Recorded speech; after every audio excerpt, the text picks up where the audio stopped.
Spokesperson Cameron Thomas. Thank you, Chair. It's an honour to speak under your chairship. I commend my gallant colleague, the member for Epsom and Ewell, for bringing forward this important debate.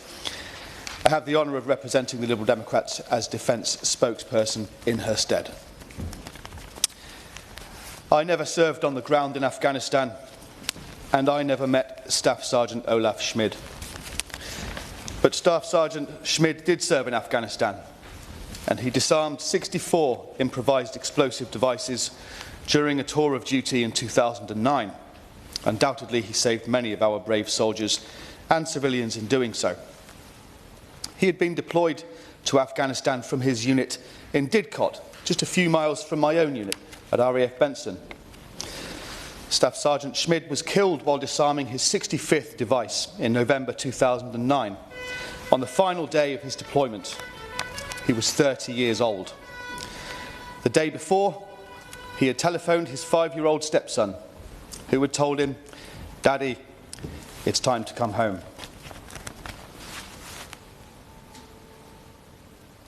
His is one of so many personal stories of heroism and tragedy that our soldiers brought back from Afghanistan.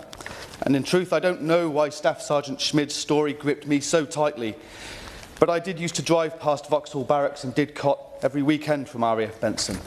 And I always recalled that somewhere was Olaf's family, whose hero never came home. One particular family of so many. My gallant colleague's words stirred up some lost memories from my own career. She mentioned the enduring threat of the explosive remnants of war to the Ukrainian agricultural community. I recall a tour of the battlefields of France and Belgium in 2015, where I learned that even after 100 years, farmers and their cattle are regularly killed by leftover munitions. In 2010, I served a deployment to the Falkland Islands. A drive between Mount Pleasant Airfield and Stanley would take me past miles and miles of land demarked by warning signs, alerting me to minefields. These mines don't always stay where they're planted. In fact, they can move over time, given the harshness of the weather systems in the Falkland Islands. Having left the armed forces in 2023, I'm proud now to stand with the Liberal Democrats, and together we stand for all victims of conflict, participants and innocents. Anti-personnel mines are a particularly sinister tool of war, often maiming and killing long after conflicts have ended. Often those affected are civilians, including children.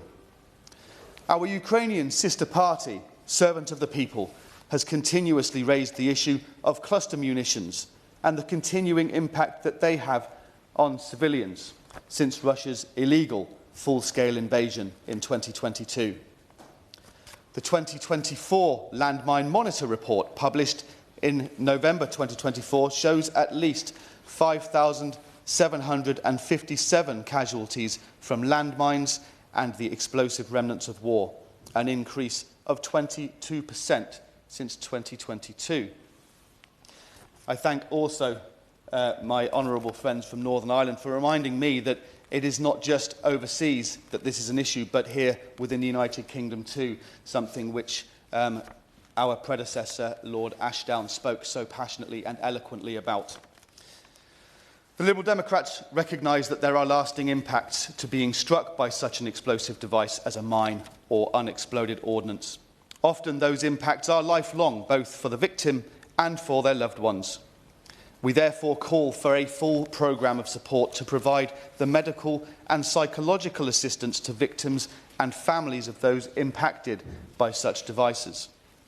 We celebrate the work carried out by the explosive ordnance disposal community, and we praise their courage in supporting communities impacted by mines and other warfare.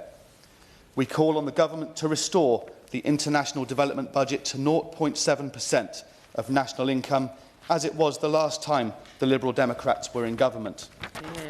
Thank you.